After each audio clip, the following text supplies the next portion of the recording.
Oke, kita akan melanjutkan yang kedua, yaitu dampak polusi air. Oke, pertama dampak polusi air itu mengenai dampak kesehatan. Oke, kemudian ada yang kedua itu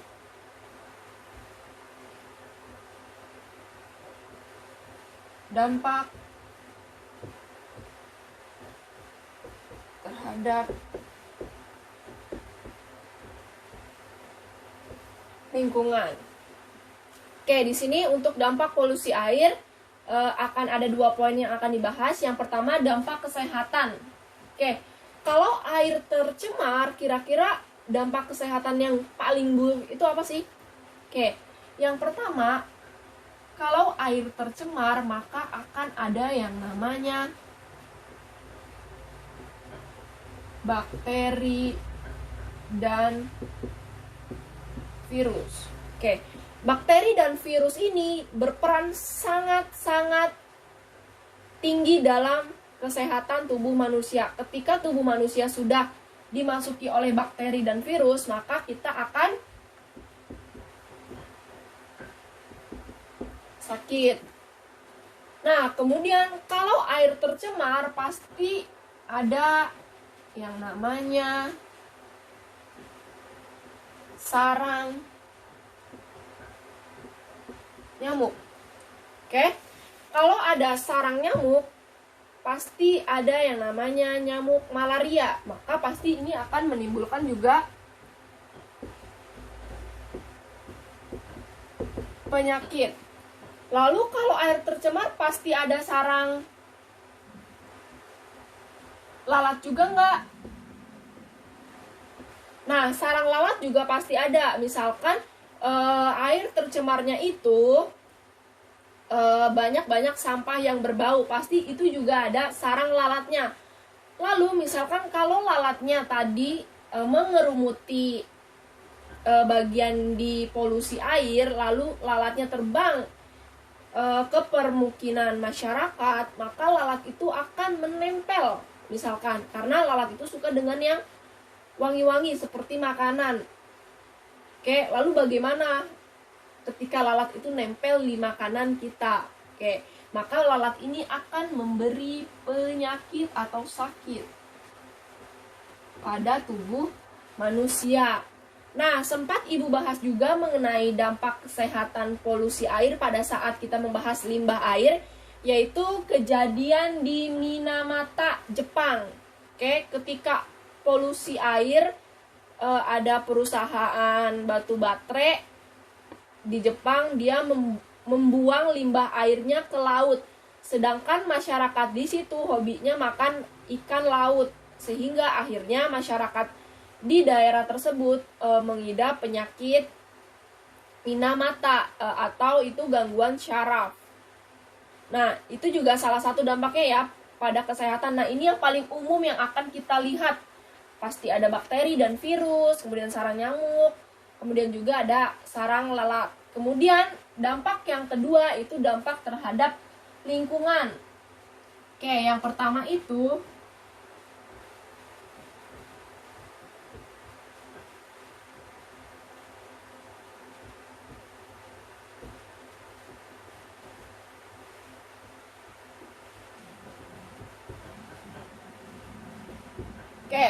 yang pertama itu dapat menyuburkan alga atau lumut. Nah, ini juga sudah sempat Ibu bahas di bagian limbah air. Ketika air tercemar atau air dibuang dengan limbah, maka dapat menyuburkan alga atau lumut. Atau kalian bisa, yang sering Ibu bahas itu adalah eceng gondok. Nah, kalau semakin banyak eceng gondok ini atau semakin banyak alga atau lumutnya, maka sinar matahari yang ingin masuk ke permukaan air itu tidak dapat karena terhalangi oleh si alga, lumut, atau juga si eceng gondok. Sehingga kandungan oksigen pada air itu akan berkurang. Oke, ini udah sering banget Ibu bahas. Kemudian yang kedua itu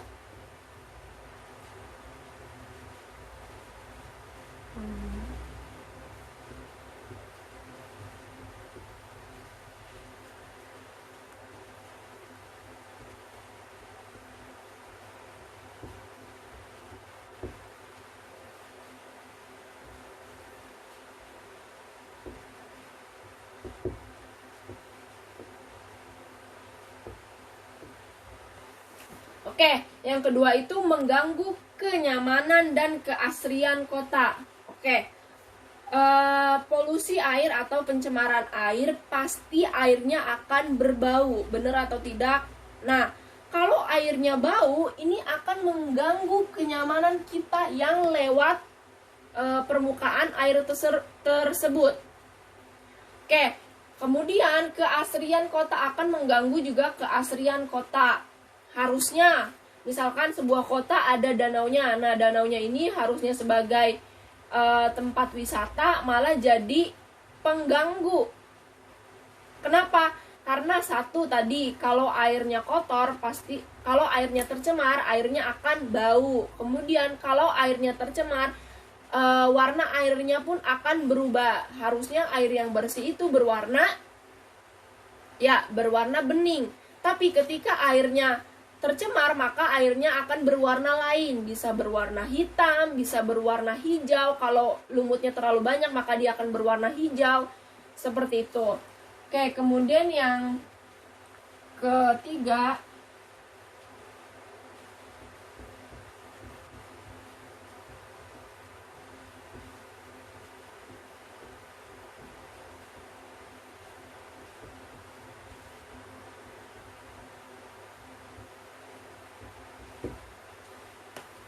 nah, yang ketiga ini dapat membuat perkaratan pada besi. Kok bisa besi jadi berkarat karena air? Oke, jadi sebagian air yang dibuang oleh pabrik itu dia mengandung zat-zat kimia yang berbahaya. Nah, zat-zat kimia yang berbahaya ini dapat menyebabkan perkaratan besi. Nah, tapi ini dapat menyebabkan perkaratan besi, ini tergantung dengan limbah yang dibuang. Apakah limbah itu berbahaya atau tidak dengan besi. Jadi perlu Ibu tekankan, ada sebagian limbah yang diubah oleh bakteri. Nah, bakterinya itu bakteri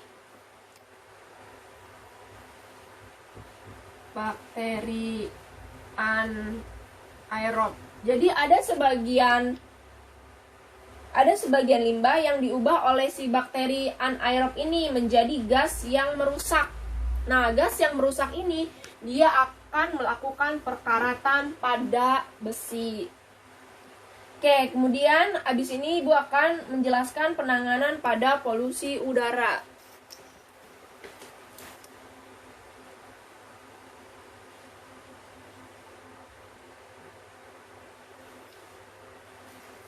Oke, sekarang kita akan masuk mengenai penanganan polusi air. Oke, penanganan polusi air itu ada 3 caranya. Yang pertama,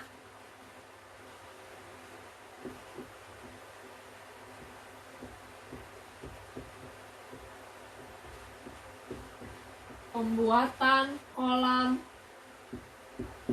stabilisasi. Kemudian yang kedua ini pembuatan IPAL. Oke, penanganannya ada 3. Ibu bahas 2 ini dulu karena tidak cukup. Oke, yang pertama itu mengenai pembuatan kolam stabilisasi. Nah, pembuatan kolam stabilisasi ini pengelolaan secara alamiah. Oke, kalau dia secara alamiah. Kemudian sedangkan pembuatan IPAL itu apa? Kepanjangan dari apa? IPAL itu adalah instansi pengelolaan air limbah. Nah, kalau pembuatan instansi pengelolaan air limbah, maka dia menggunakan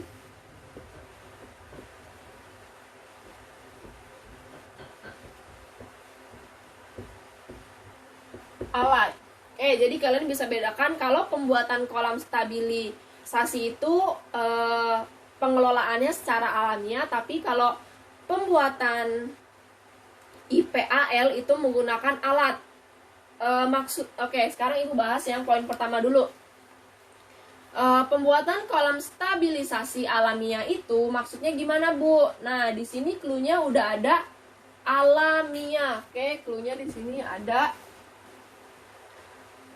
alamiah. Nah, maksudnya apa? Nah, kolam stabilisasi ini dia yang umumnya biasanya digunakan oleh, jadi pembuatan kolam stabilisasi ini secara alamiah, maka yang akan melakukannya itu si mikroorganisme. Mikroorganismenya siapa aja? Mikroorganismenya itu bisa berupa bakteri.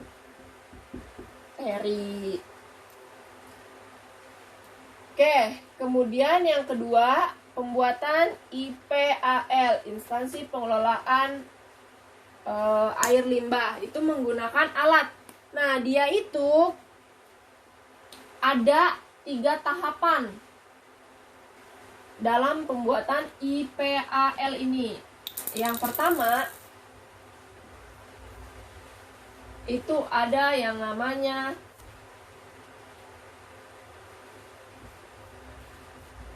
primary treatment.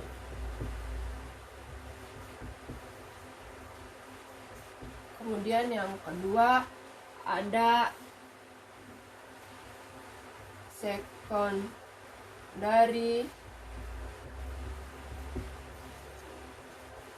treatment.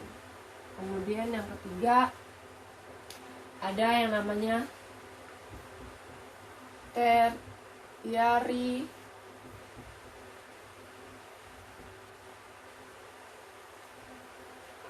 treatment. Ibu akan bahas satu-satu. Yang pertama itu mengenai primary treatment. Nah, primary treatment ini dia adalah pengelolaan pertama, primary. Jadi dia pengelolaan pertama yang bertujuan untuk memisahkan zat padat dan zat cair dengan menggunakan filter atau saringan dan bak sedimentasi. Di sini Ibu tulis dia menggunakan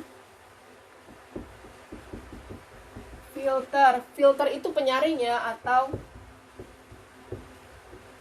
penyaring, dan juga bak sedimentasi. Kemudian yang secondary treatment.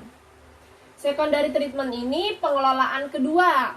Dia pengelolaan kedua yang bertujuan untuk mengoagulasi atau menghilangkan koloid dan juga menstabilisasikan zat organik dalam limbah. Jadi di sini Ibu akan tulis dia fungsinya untuk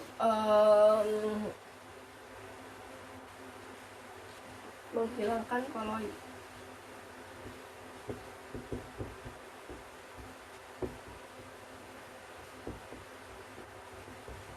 Koloid itu apa, Bu? Nah, koloid itu adalah ketika kalian bikin kopi, lama-lama kopinya akan turun kan. Nah, itu yang koloidnya atau bagian dasarnya itu mau dihilangkan. Kemudian ada tertiary treatment. Nah, tertiary treatment ini tahap lanjutan, ini tahap pertama, tahap kedua, dan ini adalah tahap lanjutan. Nah, tahap lanjutan ini dia untuk menghilangkan nutrisi atau zat hara, khususnya nitrat dan fosfat, serta menambah klorin untuk memusnahkan mikroorganisme patogen. Jadi yang pertama itu dia, Ibu ulangi, yang pertama itu dia akan ada filter atau penyaring dan juga bak sedimentasi. Yang kedua itu fungsinya untuk menghilangkan koloid. Yang ketiga itu fungsinya itu dia untuk menghilangin nutrisi.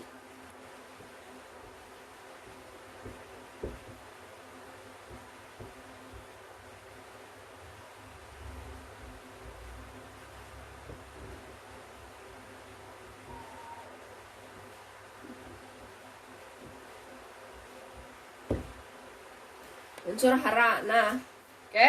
Jadi yang pertama, pembuatan kolam stabilisasi itu dia pembuatan atau pengelolaan polusi air secara alamiah, yaitu menggunakan mikroorganisme. Salah satunya itu ada bakteri. Oke, yang ini pembuatan IPAL, instansi pengolahan air limbah, itu dia menggunakan alat. Nah, menggunakan alat ini ada 3 tahapan. Oke. Kemudian Ibu akan membahas tahap penanganan polusi air yang ketiga.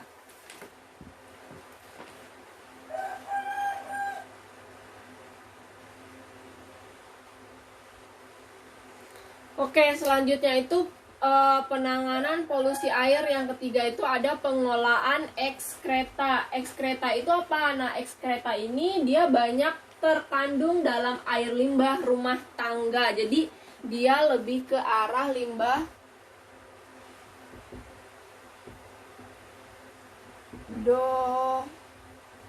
domestik. Oke.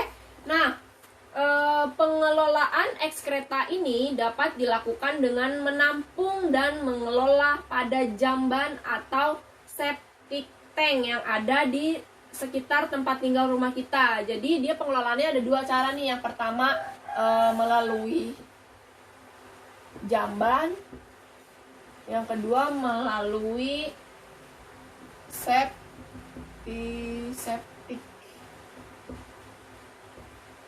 tank. Oke, jadi pengelolaannya bisa 2, melalui jamban. Ini biasanya juga biar enak kita bilangnya sumur ya. Terus juga septic tank. Oke, apa bedanya jamban dengan septic tank? Nah, kalau jamban atau sumur ini biasanya tidak tertutup.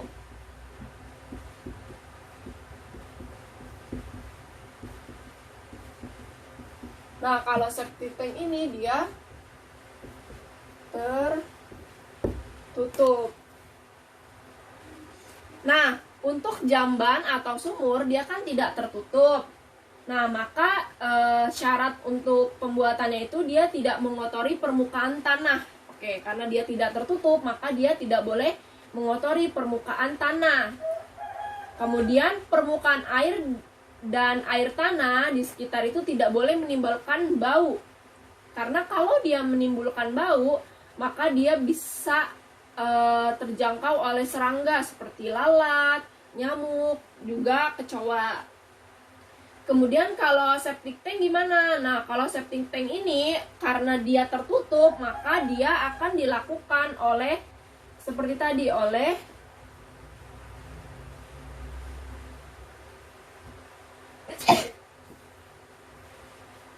mikroorganisme. Nah, septic tank ini biasanya dilakukan oleh mikroorganisme, atau kita sudah pernah bahas ini. Kalau yang tertutup itu apa namanya? Nah, ini berupa pembuatan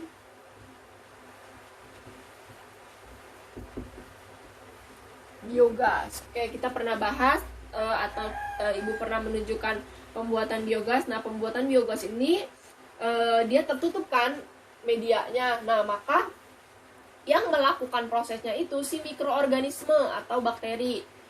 Oke, kalau yang tadi pengelolaan yang si jamban atau sumur ini dia tidak tertutup, tapi dengan syarat yang tadi sudah Ibu